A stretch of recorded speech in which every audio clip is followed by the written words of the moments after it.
Bueno, vamos a resolver un problema de rodadura con deslizamiento.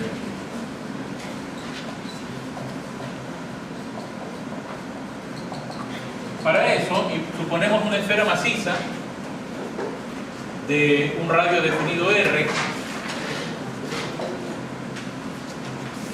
por ejemplo 0 metros, que se lo lanza sobre una superficie horizontal, de tal manera que en el instante t igual 0, como se muestra aquí, en este momento, que es la posición inicial, la velocidad de su centro de masa, o sea, este punto, ¿no?, tiene un valor de 8 metros por segundo. Pero no rota. O sea, su omega inicial es 0. Considerando que a partir de allí tiene deslizamiento, va entonces a existir una fricción cinética entre la superficie y la esfera. A medida que avance, va a rotar, va a ir aumentando omega. De 0 va creciendo, creciendo, hasta llegar a un momento de un instante f, que no sabemos cuánto es, tenemos que averiguarlo, en la que este cuerpo alcanza una omega final y lo declaramos a este periodo de t a tf, todo el intervalo durante el cual la esfera tiene rodadura con deslizamiento. A partir de este momento que alcance el valor de omega final, se considerará de aquí en adelante que el movimiento es rodadura sin deslizamiento, lo que contribuye a que la velocidad del centro de masa ya es igual a la tangencial, o sea, omega r.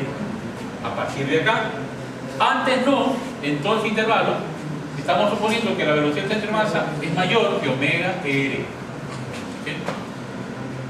Y eso es lo que nos piden analizar, esta rodadura con deslizamiento en este periodo, y nos piden calcular el tiempo en que tarda en hacer este movimiento justo cuando ya empieza a rodar sin deslizamiento, la distancia que recorre y la velocidad final que alcanza.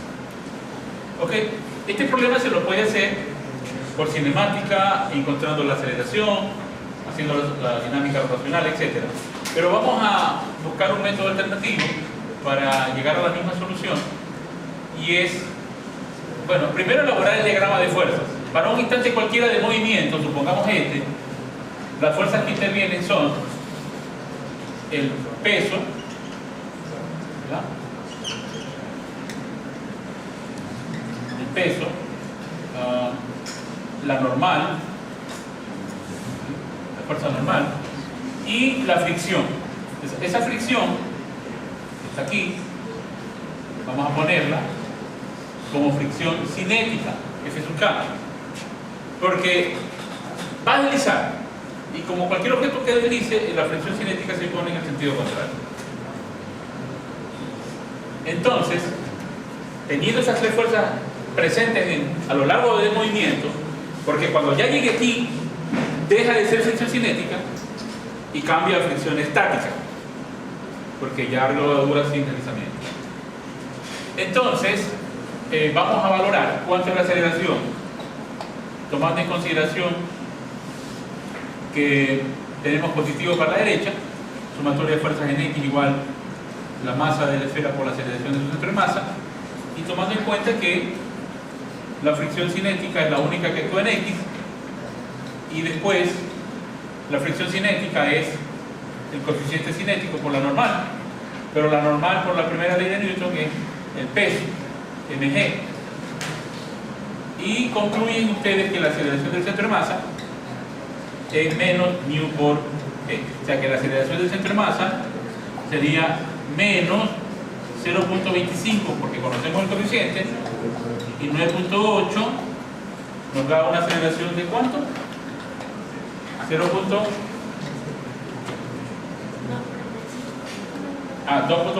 Okay. Claro, negativo. El negativo lo único que ratifica es que este movimiento de la aceleración del centro de masa tiene esta dirección para la izquierda y la velocidad del centro de masa para la derecha, porque va a ser un movimiento frenado en cuanto a la traslación. ¿Okay? En cuanto a la aceleración angular, no, porque va ganando omega, va aumentando omega y se va acelerando. Okay. Este objeto al comienzo entonces no tiene omega, no tiene rotación, pero va con el paso de los metros que va recorriendo, girando, y entonces va a tener un movimiento combinado de traslación y rotación, pero con deslizamiento, y eso es lo que vamos a tratar. Entonces, ok, una vez conocida la aceleración, yo voy a aplicar las condiciones de la dinámica, sumatoria, momento, torsión, igual y por alto. Es esto. Pero, para ello, yo voy a tomar no el típico punto de eje de rotación como en el centro de masa, sino que voy a tomar el suelo. Entonces voy a tomar ese punto de contacto en el suelo hasta cuando esté acá en un instante cualquiera en contacto S, y entonces el vector de posición con respecto a este punto inicial es R mismo. Entonces este es el vector que marca el punto de contacto con respecto al cual vamos a analizar los cálculos de momento de torsión. O sea, yo voy a calcular el momento de torsión de todas las fuerzas que están actuando sobre la esfera respecto de este punto, y conforme esto se mueve, la punta de la flecha me señala dónde están aplicadas estas fuerzas para valorar los momentos de torsión. Entonces empiezo. El momento de torsión con respecto a n, bueno, va a ser R cruz n. ¿Okay? Y eso va a tener, vamos a suponer que yo tome ese signo negativo. Bueno, negativo así. Entonces, positivo va a ser así. Entonces, el momento de torsión de n es igual a Rn menos. ¿Okay? El momento de torsión de el peso va a ser R cruz peso. Y entonces esto va a ser RP positivo, porque el peso contribuye en esta dirección tomada como referencia positiva. ¿Okay? Y por último, el momento de torsión de la fricción cinética va a ser R cruz fricción. ¿Okay? Eso. Pero R cruz fricción va a ser RF coseno, seno de 180 grados. ¿Okay? Porque R está para la derecha y F está para la izquierda, el ángulo es 180. Valoramos esto y decimos, de la primera ley, sumatoria de fuerzas en Y igual a 0, digo, el valor de n es igual al peso.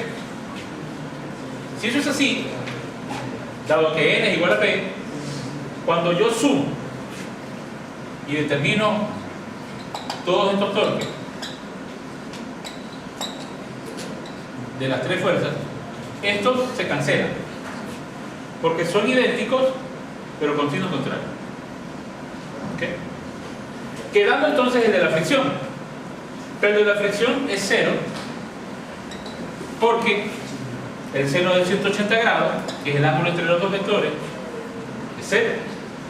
Conclusión: el momento de torsión neto provocado por estos tres vectores, normal, peso y fricción, con respecto a este punto C, entonces es 0. Si el momento de torsión es 0, yo tengo que decir al final de cuentas que de la segunda ley que mide la rapidez de cambio de la cantidad de movimiento angular con respecto al tiempo debe de ser 0 también. Conclusión: L debe ser constante en todo momento para que esta derivada de cero. Lo que estoy diciendo es lo siguiente: si yo valoro el momento de inercia con respecto al punto de contacto de la rueda con el piso, el momento de, o sea, esta cantidad de movimiento angular, todo el tiempo tiene el mismo valor. Si yo cambio al punto del centro de masa, esa cantidad de movimiento angular es variable, porque hay un momento de torsión. Y ya no se cumple esto. Esto se cumple porque yo estoy considerando con respecto al suelo. ¿Okay? Y ahí es donde se cumple esto. Y por lo tanto, yo podría decir, si esto es verdad, cuando estoy calculando, digo, la cantidad de movimiento angular se mantiene constante con respecto a el punto S, y puedo decir, a ver, este es el estado inicial y aquí hay una cantidad de movimiento angular. Este es el estado final y aquí hay otra cantidad de movimiento angular. Las dos son iguales con respecto al punto que está en el suelo. Entonces, con respecto al punto que está en el suelo, yo valoro LI. ¿Cómo? Valoro a través de la expresión que LI es igual a R cruz P, que me define a mí la cantidad de movimiento angular del producto cruz R y cantidad de movimiento lineal. Como esta es la velocidad, si multiplico por la masa concentrada en su centro de masa, esto sería P, masa por velocidad es P. Entonces, al final de cuentas, LI es igual a R, que sería el radio de la esfera, la masa de la esfera, y la velocidad inicial, porque esta tiene una velocidad inicial. Entonces ya tengo aquí escrito. Si voy a aplicar esto, pongo R, M y velocidad inicial. Está calculado LI. Ahora calculo LF, porque acuérdense que para esas condiciones que estoy hablando, el momento de torsión neto con respecto a ese punto es 0 y L entonces es constante.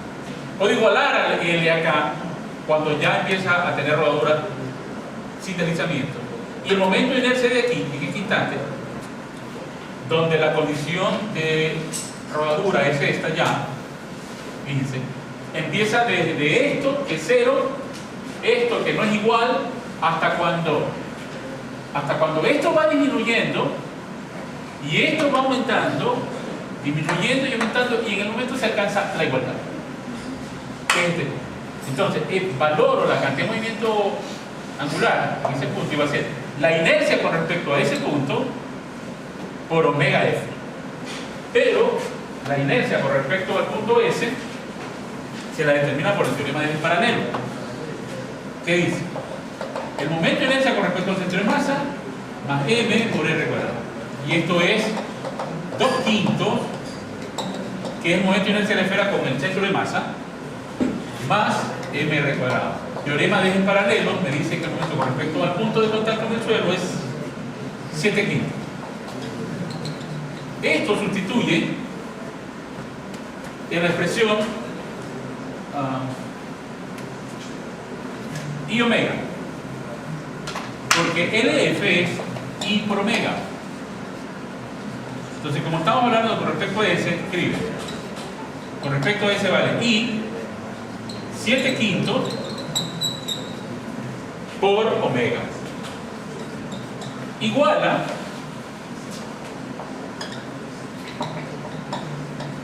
simplifica M y le queda que omega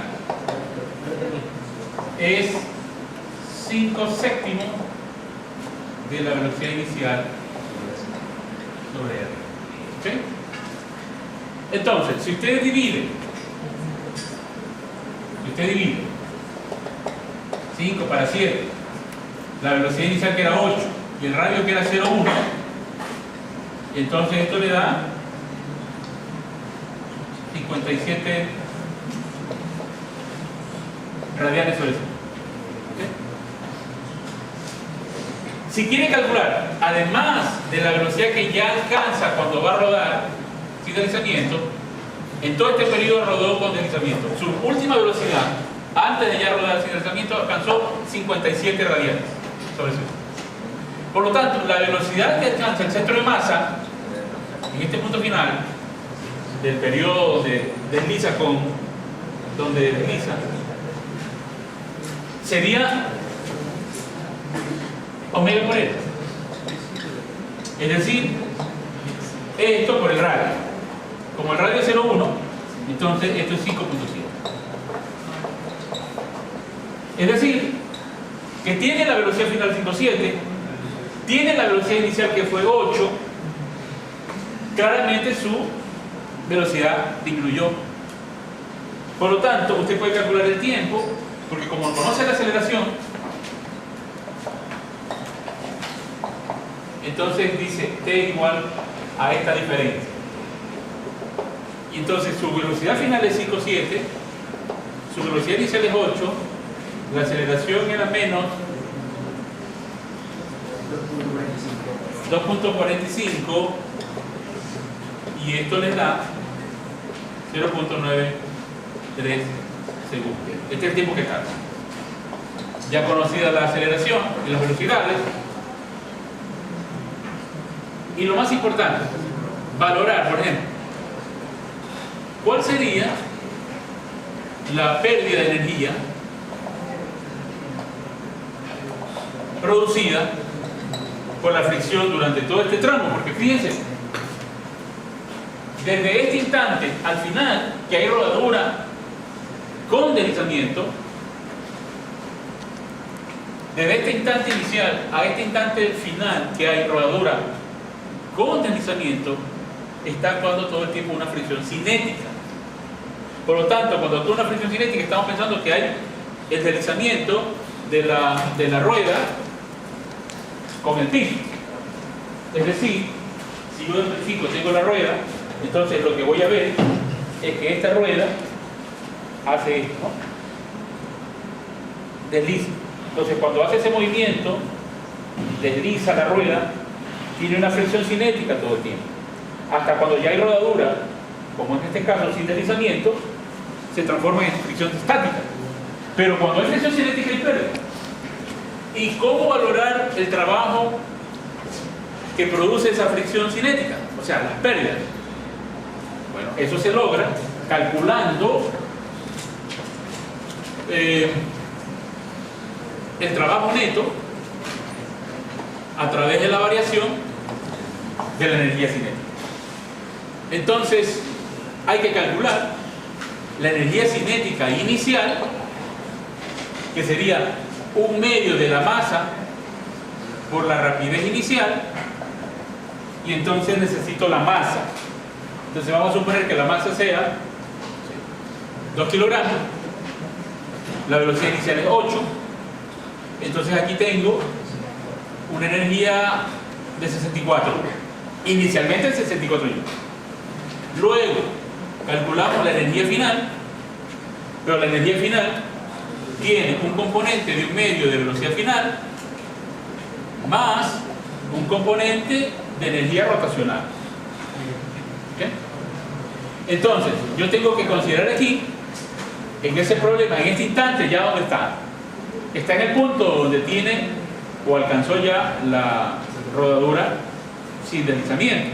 Entonces, yo puedo decir, esta energía rotacional es la inercia con respecto al centro de masa, es la omega final que tiene allí. Y esos datos nos conducirían, bueno, primero valorar cuánto es el momento de inercia, 2/5 de la masa y del radio, y valorar esa cantidad de I y reemplazar, ¿no? 1/2 de la masa, lo van calculando para que le den el resultado, la velocidad final, que es 5.7, 1/2 de este momento de inercia, que lo vamos a calcular aquí, por el omega final, que resultó de 57. Todo esto al cuadrado me daría la cantidad de energía cinética final. Entonces, menos 3. Si eso lo reemplazan, por favor, aquí,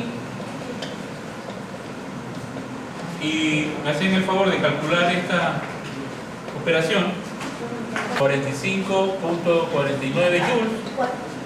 Entonces ahora resten, y como resultado decimos el trabajo neto, o sea, el trabajo debido a la fricción, la pérdida de energía, como quiera decir, es ¿cuánto?